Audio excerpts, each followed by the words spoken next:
कोई ये ना कहे पैसा मेरा है, नहीं, हमारी क्या औकात है मेरे भाई, पैसा अल्लाह का है, अल्लाह ने हमको दिया है, अल्लाह ने हमको दिया है। अल्लाह चाहता तो हमें ना देता।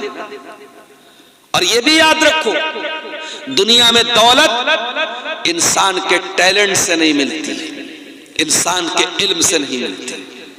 बड़े बड़े आलिम हैं, बड़े पढ़े लिखे लोग हैं, बड़े बड़े डिग्री वाले लोग हैं, वो तरस रहे हैं, बड़ी मुश्किल से अपना घर चला रहे हैं, और जाहिल और अंगूठा छाप लोग करोड़ों कमा रहे हैं इसी दुनिया में, इसी इलाके में। आप देख लीजिए, पटना के अंदर मैंने देखा ऐसे ऐसे लोग ओला बाइक चला रहे हैं जो इंजीनियरिंग पढ़े हुए हैं और बड़ी आला तालीम हासिल किए हुए हैं, और क्या कर रहे हैं, वो बाइक चला रहे हैं किराए पर मुसाफिरों को बिठा बिठा के। यानी जो काम ऑटो का होता है, रिक्शा का होता है, वो बाइक का वहां काम हो रहा है, ओला बाइक चला रहे हैं।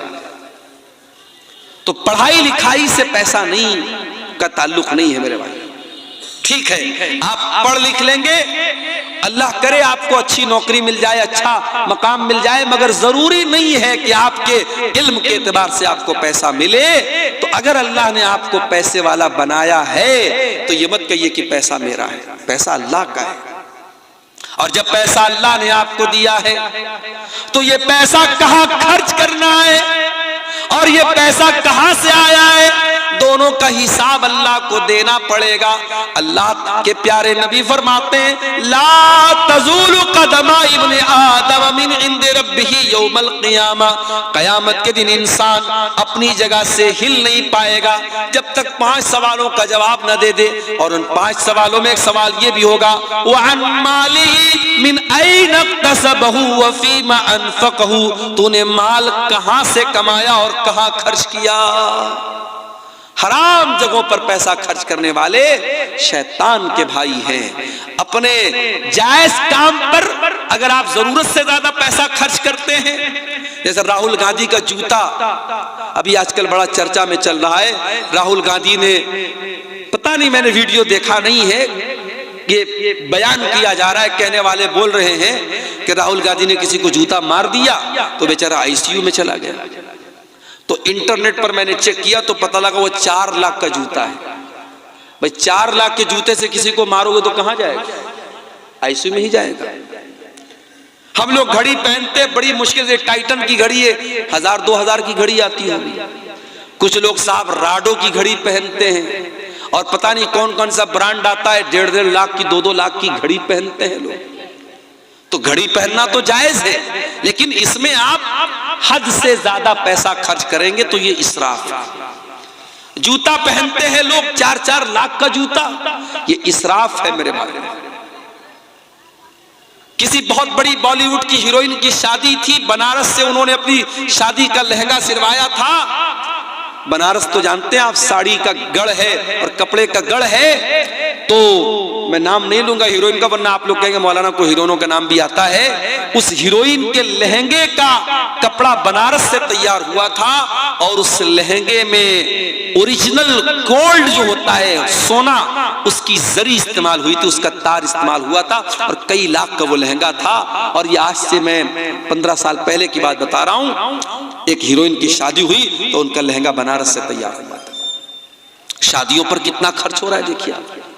उत्तर प्रदेश के मेरठ में एक शादी हुई, लड़के ने अपनी साली को घड़ी, साली ने आकर के घड़ी पहनाई, तो घड़ी पहनाने की जो रस्म थी उसका जो पैसा दिया दुल्हे ने 2.5 लाख रुपया दिया। 2.5 लाख रुपया उसको घड़ी की पहनाई का दिया। और मौलवी साहब ने जिन्होंने निकाह पढ़ाया, उनको निकाह पढ़ाने का इनाम 11 लाख रुपए दिया गया।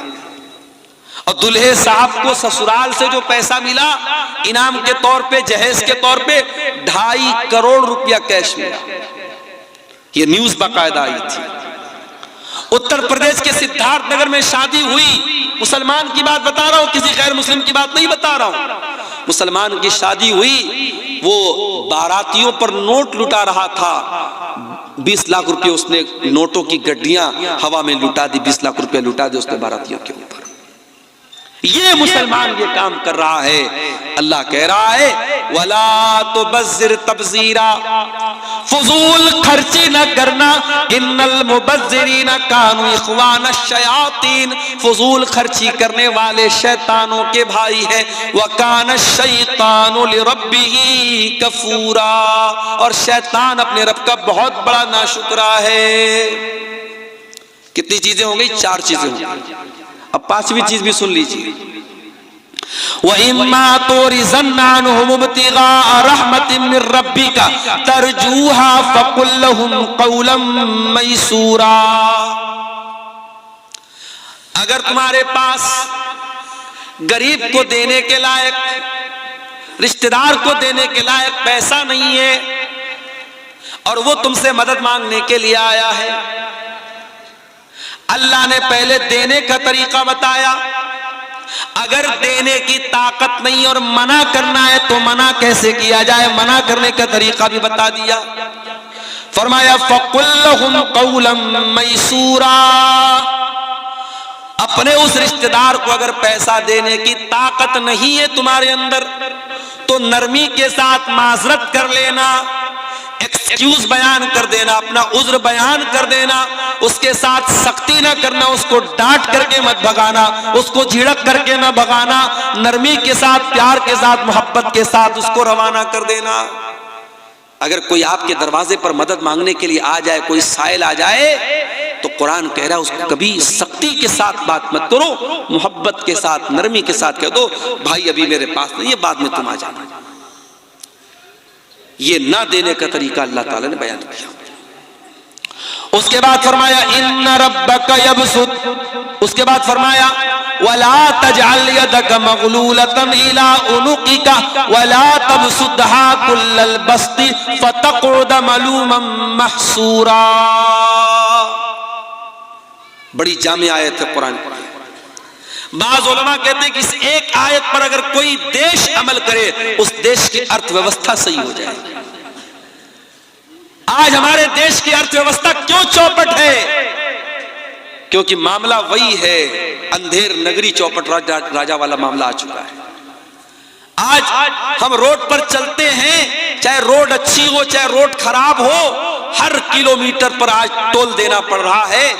बनारस से, पटना से आपके अररिया आने के दौरान कई टोल पड़े, और अभी यहां से अगर हमको बंगाल जाना पड़ जाए तो कई टोल पड़ेंगे। यानी एक एवरेज अगर जोड़ा जाए तो हर किलोमीटर पर 2 रुपया टोल टैक्स हमको देना पड़ता है। हम बाइक खरीदते, कार खरीदते हैं, ऑलरेडी उस बाइक और कार की जब हम कीमत अदा करते हैं अच्छा खासा अमाउंट हम रोड टैक्स में देते हैं। उसके बावजूद जब हम सड़क पर गाड़ी निकालते तो हमें टोल टैक्स भी देना पड़ता है। और इतनी इनकम के बावजूद आज कितने देश में हमारे भूखे मर रहे हैं। यानी देश की अर्थव्यवस्था सही नहीं हो पा रही है। कुरान हमें अर्थव्यवस्था को सही करने का तरीका बता रहा है, कुरान हमें इकोनॉमी को सही करने का तरीका बता रहा है। अल्लाह कह रहा है वला तजअल यदका मगलूलतन इला उनुकिका, अपनी गर्दन को अपने हाथ को अपनी गर्दन से बात करके मत रखो। यानी अपने हाथ को बिल्कुल समेट करके मत रखो, जहां जरूरत पड़े खर्च करो। वला तबसुतहा कुल्लल बस्ती, और अपने हाथ को पूरी तरीके से फैला भी मत दो। अगर बहुत ज्यादा फैला दोगे, अपनी लिमिट से ज्यादा खर्च करोगे, फतक़उद मलूमन महसूरा, तो जलील होकर के और थक हार करके बैठना पड़ेगा। अगर अपनी चादर से बड़ा पैर फैलाओगे तो पैर खुल जाएगा और जलील हो जाओगे। जितनी बड़ी चादर है उतना ही पैर फैलाओ। बहुत ज्यादा कंजूसी भी मत करो और बहुत ज्यादा सखावत भी मत करो। बहुत सारे लोग होते हैं, पैसा भी है, दौलत भी है, लेकिन अपने बच्चों को ना अच्छा खिलाते हैं ना खुद अच्छा खाते हैं। रोजाना वही घर में एक तरीके की सब्जी बन रही है, वही एक तरीके का गोश्त बन रहा है, वही नॉर्मल चीजें बन रही हैं। जबकि अल्लाह ताला ने दौलत दी है, अच्छा खा सकता है, अच्छा पहन सकता है, न ढंग का कपड़ा पहनता है, न ढंग का खाना खाता है। नहीं मेरे भाइयों, अगर अल्लाह ने दौलत दी है, अच्छा खाओ, अच्छा पहनो, ये भी अल्लाह का शुक्र है। अच्छी नेमतें खाओ, जो जिस मौसम का फल मिल रहा है उस मौसम का फल खाओ, उस मौसम के मेवे खाओ, उस मौसम की अच्छी ग़िज़ाएं खाओ।